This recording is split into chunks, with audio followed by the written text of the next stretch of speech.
નમસ્કાર મિત્રો, અત્યારે સવારના 5 વાગી ગયા છે અને આપણે પાદરા એપીએમસી હોલસેલ માર્કેટમાં આવી ગયા છે.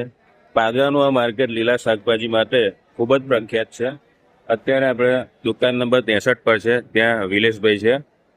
હવે એમની પાસે દૂધી છે, ભીંડા છે, તો એનો ભાવતાલ જાણવાનો પ્રયાસ કરીશું. તો વિલેશભાઈ, આ દૂધીનો શું ભાવ છે આજે? બજાર 500 રૂપિયા ખોલ્યા છે. 500 રૂપિયા બજાર. 30 રૂપિયા ખોલ્યો છે. અને ભીંડા 30 રૂપિયા, એટલે કે 600 રૂપિયા. 600 રૂપિયા ભીંડા સરસ આવે છે. દૂધી બી સરસ જ આવે છે.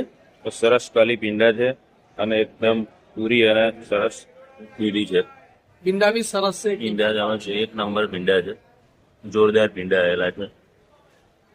દુકાન નંબર 63, પાદરા એપીએમસી. અને આ બધા ખેડૂત મિત્રો છે અને ગ્રાહકો છે, દુકાનદારો છે, અહીંયા આગળ શાકભાજી લેવા આવે છે. દુકાન નંબર 63, પાદરા એપીએમસી.